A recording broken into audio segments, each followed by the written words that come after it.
जाळं बनवून घेते मी छान आणि मग करायची आहे कळण्याची भाकरी.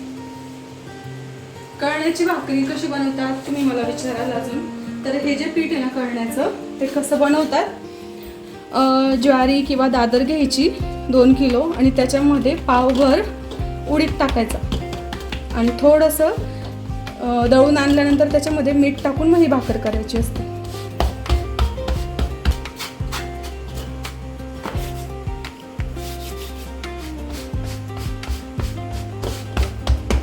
आणि ही जी भाकर आहे ना थोडीशी जाड असते ना तेव्हा छान लागते बरं का.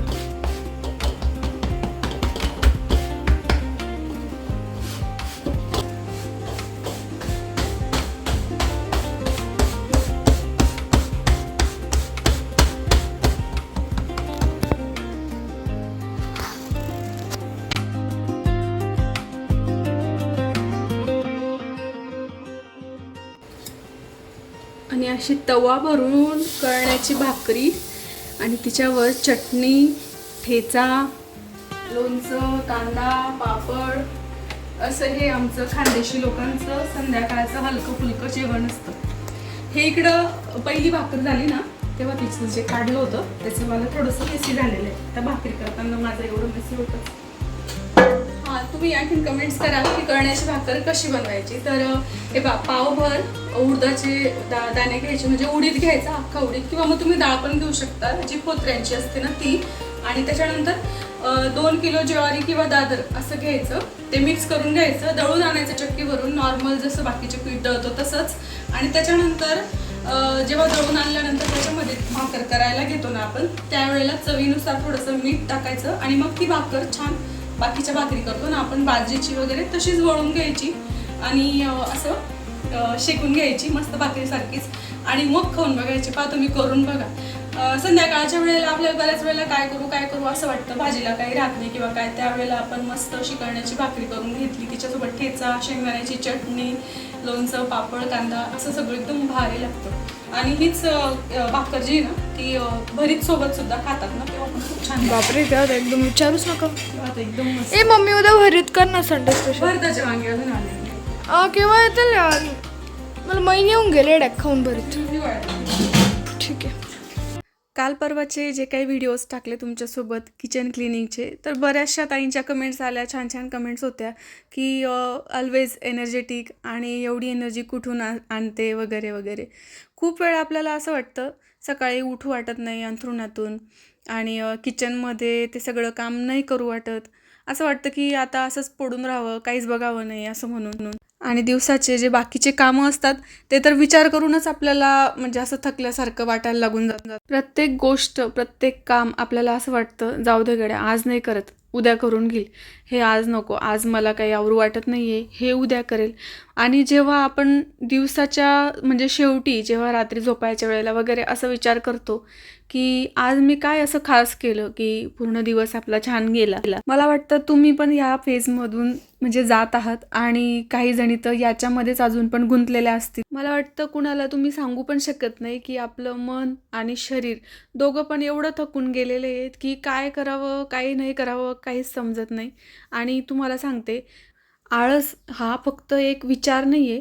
जेव्हा म्हणजे आपल्या आजूबाजूचं वातावरण, आपलं मन, आपलं शरीर हे खूप थकलेलं असतं किंवा आपण त्याच्यामधून असं बाहेर निघू शकत नाही आणि तेच तेच करून आपल्याला काही गोष्टी कंटाळवाण्या वाटतात, त्यावेळेला आपल्याला आळस येत असतो.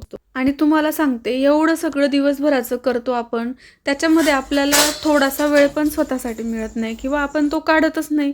तर मग ह्या सगळ्या गोष्टींमध्ये आपली बॉडी तर इकडं तिकडं फिरत असते, सगळं काय जबाबदाऱ्या असतात ते व्यवस्थित पार पाडत असते, पण आपलं जे काही मन असतं ते हॅपी राहतं का, हा पण आपण विचार करायला पाहिजे. आणि आजच्या व्हिडिओमध्ये ना हेच मी तुम्हाला सांगणार आहे की अशा कोणत्या गोष्टी असतात की ज्या म्हणजे आपण सगळ्या ज्या हाऊसवाईफ असतो वगैरे त्या आपण हळूहळू असं आळशीपणाकडे वळतो किंवा मग स्वतःकडे दुर्लक्ष करायला लागतो. तर त्याच बाबतीत आपण आजच्या व्हिडिओमध्ये बोलणार आहोत. घर चालवता चालवता, दिवसभर घरावर लक्ष ठेवता ठेवता आपण आहे ना इतके आळशी होऊन जातो की आपलं म्हणजे शरीरच थकत नाही तर मनसुद्धा एवढं थकून जातं की आपण स्वतःकडे लक्षच देत. तर अशाच छोट्या छोट्या ज्या गोष्टी आहेत ना, जे आपल्याला वाटतं की बुवा आज तर पूर्ण दिवस गेला पण काहीच काम झालं नाही, असं जेव्हा आपण विचार करतो ना, तर त्या सगळ्या गृहिणींसाठी आजचा हा व्हिडिओ आहे. तर आता कसं झालेलं आहे की आपल्या सगळ्यांजवळ मोबाईल आहे आणि मोबाईल वापरत असताना आपला बराचसा वेळ मोबाईलमध्ये जातो. त्याच्यामध्ये यूट्यूब आहे, इन्स्टा आहे, बरेचसे वेगळे वेगळे सोशल मीडिया ॲप आहेत आणि त्याच्यावर आपला रील स्क्रोल करण्यामध्ये वगैरे खूप वेळ जातो. माझा पण जातो.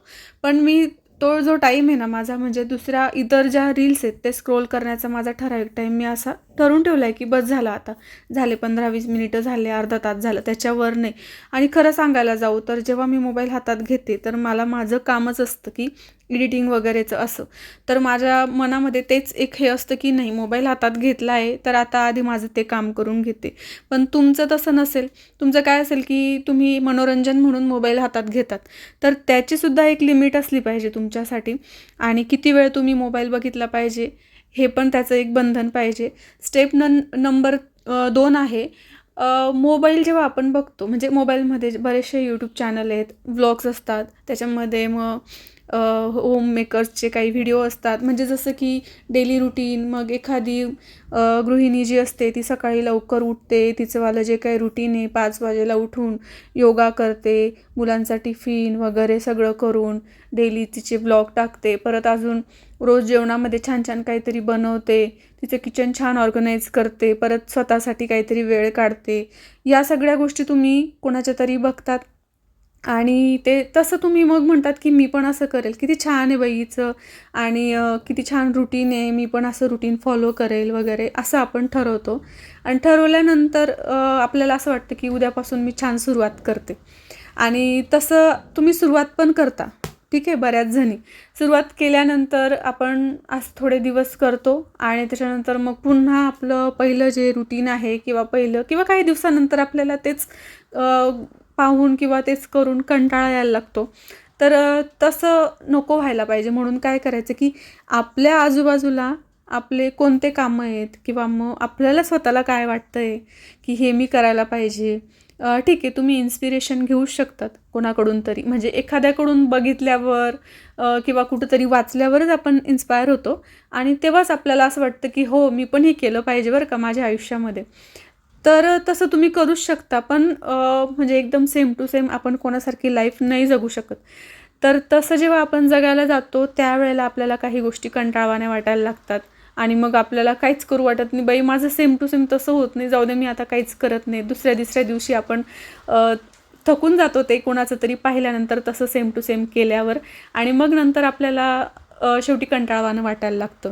तिसरी गोष्ट म्हणजे अशी आहे की आपल्या घरामधल्या ज्या काही छोट्या छोट्या गोष्टी असतात ना, त्या आपल्याला खूप आनंद देऊन जातात. जसं की मुलांसोबत आपण ते शाळेतून आल्यानंतर जेव्हा गप्पा मारतो तेव्हा ते शाळेमधले एकदम छोटे छोटे किस्से सांगतात ना आपल्याला, तेव्हा खूप भारी वाटतं. आपल्याला असं वाटतं की आपण तिथंच होतो बुवा त्याच्यासोबत शाळेमध्ये. आणि ह्या गोष्टी असतात ना, नंतर जेव्हा आपण आठवतो तेव्हा गप्पा मारायला वगैरे राहतात की हां, तू असं केलं होतं स्कूलला, हे मॅडम तुला ही अमुक काहीतरी म्हटली, अशी शाबासकी दिली, असं आपल्याला बोलायला किंवा आठवायला राहतं.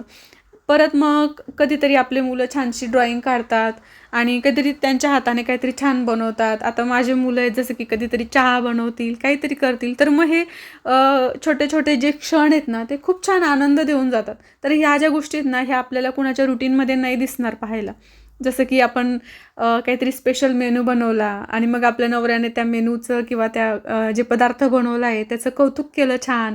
मग ते कसं आपल्याला छान वाटतं. तर ते ते ह्या गोष्टी आपण दुसऱ्याच्या याच्यामधून रुटीनमधून नाही घेऊ शकत. आपलं जे आयुष्य आहे ते आपलंच असतं आणि त्याच तर आपल्या छोट्या छोट्या ज्या सवयी असतात, छोट्या छोट्या गोष्टी असतात ना, त्यांच्यापासूनच आपला जो पूर्ण दिवस असतो तो खूप आनंदी बनतो. आणि जेव्हा आपण म्हणजे संध्याकाळच्या वेळेला किंवा काय असा विचार करतो ना की आज दिवसभर काय झालं, तर ह्याच गोष्टी आठवून आपला दिवसाचा जो म्हणजे एंड असतो, दिवसाची जी शेवट असतो ना, तर तो छानपैकी घालवायचा असतो. म्हणजे हां, बघ हे बोलली मी आज माझ्या मुलासोबत, त्याने ही छान ड्रॉइंग केली होती किंवा आज मी हे किती छान बनवलं जेवणामध्ये, की छान घर आवरून झालं होतं माझं आज. असं हे आपण दिवसाच्या शेवटी जेव्हा विचार करतो ना छान छान गोष्टी दिवसभराच्या, तर तेव्हा आपल्याला पूर्ण दिवस छान गेला बा असं फील होतं. खूप साऱ्या हाऊसवाईफला विचारला जाणारा कॉमन प्रश्न तो म्हणजे की तू काय करते? आणि त्यांना माहिती असतं विचारणाऱ्यांना की ही हाऊसवाईफ आहे आणि घर सांभाळते, तरी काही विचारणारे विचारतात. पण जेव्हा आपल्याला कोणी असं विचारतं ना, त्यावेळेला आपल्याला त्यांना सांगता आलं पाहिजे की हो, मी घरीच थांबते. पण घरी मी असते, त्याच्यामुळे ह्या सगळ्या गोष्टी, जसं की माझं घर स्वच्छ, सुंदर, मी मस्त छान सजवून ठेवलेलं आहे घरी असते म्हणून. परत मी घरी असते म्हणून माझ्या मुलांना वेळेवर मी गरमागरम काहीतरी खाऊ घालू शकते. घरी असते म्हणून त्यांना वेळेवर ट्युशनला, शाळेतून आणू सोडू शकते. घरी असते म्हणून नवऱ्याचा टिफिन वेळेवर, त्यांना जेवण, सासू-सासऱ्यांचं जेवणाचं वगैरे असं सगळं मी आरामात बघू शकते. असं त्यांना आपण म्हणजे आनंदात सांगू शकलं पाहिजे. आणि हो, मी घरी असते म्हणून एवढे कामं होतात आमचेवाले, नाहीतर काय झालं असतं. आणि खरंच ते खरी गोष्ट आहे की आपण घरी असून सगळं काही सांभाळतो. तर ह्या कामाची जेव्हा आपण स्वतः किंमत करू, जेव्हा आपली स्वतःची व्हॅल्यू आपल्याला माहिती असेल ना, तेव्हा समोरचा किंवा आपल्या आजूबाजूचे जे लोक असतात ते आपली व्हॅल्यू करतात. आणि सगळ्यात महत्त्वाची गोष्ट म्हणजे जेव्हा आपल्याला आपल्या कामाची किंमत असते ना, त्यावेळेला ते काम करताना आपल्याला अजिबात कंटाळवाणं वाटत नाही. आणि असं स्पेसिफिक रुटीन आपण बांधून जर घेतलं तर ठीक आहे, काही मागे पुढे होत राहतात कामं. पण जर आपलं रोजचं जे रुटीन आहे, थोडंसं इतकी कामं माझे दिवसभरामध्ये झालेच पाहिजे, असं जेव्हा आपण ठरवतो ना, समजा तुम्ही आता एका कागदावर लिहून ठेवत जा किंवा काय सुरुवात करण्यासाठी, जर तुमचे कामं होत नसतील किंवा लेट होत असतील, तर त्यावेळेला असे ठराविक, समजा तुम्ही 10 कामं लिहून ठेवले, 10पेक्षा तर खूप कामं असतात आपले, पण तरी तुम्ही 10 कामं लिहून ठेवले आणि त्याच्यातले जे जे काही कामं होतात ना, तर त्या कामांवर तुम्ही टिकमार केली. तर समजा 10 पैकी तुमचे 8 कामं झाले रेग्युलर किंवा मग 7 झाले, तरी पण आपल्याला हा आनंद पाहिजे की जाऊ दे, 3 कामं राहिले ते उद्याच्या लिस्टमध्ये आपण ॲड करू शकतो. आणि जे काही आपले 7 कामं झाले, 8 कामं झाले, त्याच्याबद्दल आपण दिवसाच्या म्हणजे शेवटी आपण छान, माझेवाले इतके कामं झाले म्हणून आनंदी होऊच शकतो ना.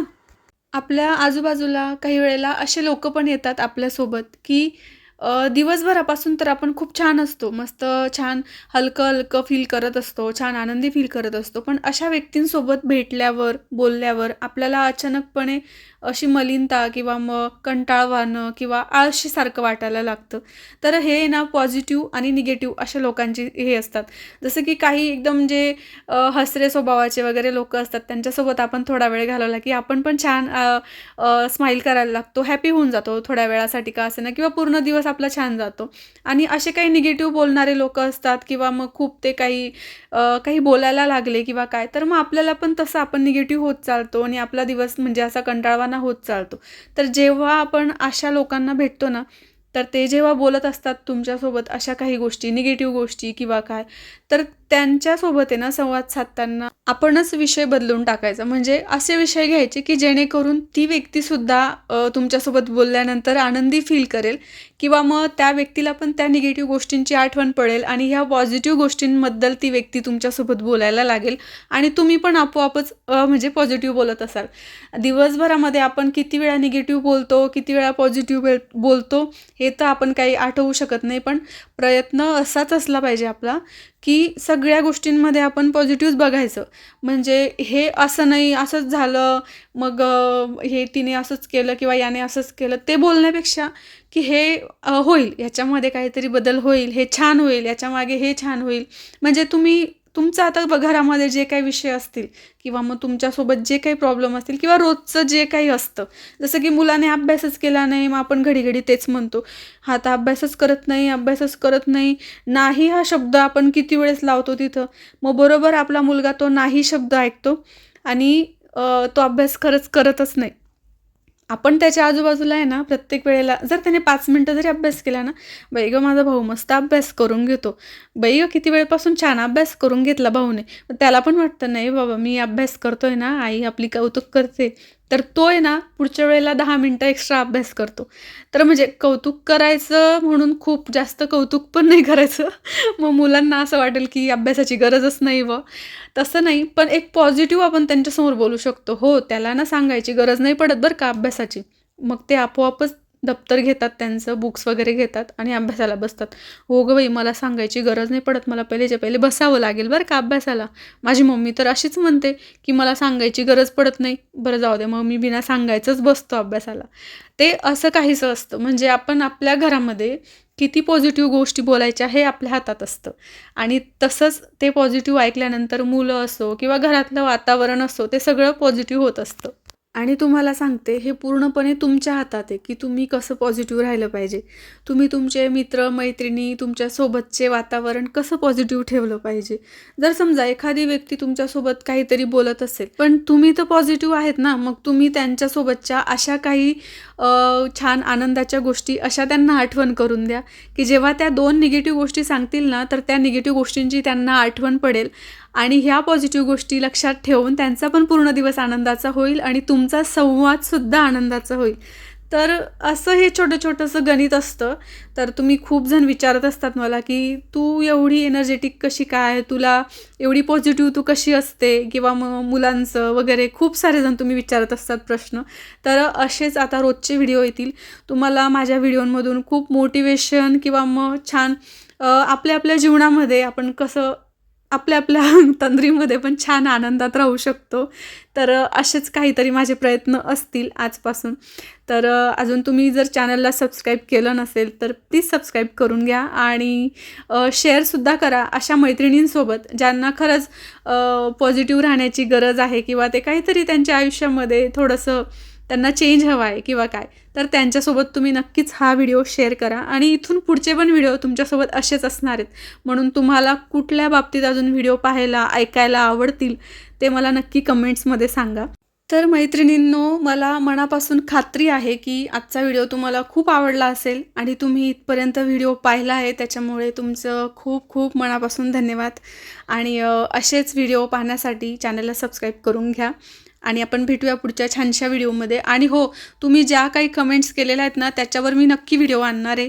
वाटल्यास तर मी एका दिवसात आता 2 व्हिडिओ टाकेल, पण तुमच्या ज्या कमेंट्स आहेत ना त्याच्यावर मी नक्कीच व्हिडिओ बनवणार आहे. आणि लग्नाच्या पिरियडमध्ये, भावाच्या लग्नाच्या याच्यामध्ये ज्यांनी कमेंट्स केल्या आहेत ना त्याच्यावर पण व्हिडिओ येणार आहेत. भेटूया पुढच्या व्हिडिओमध्ये. बाय.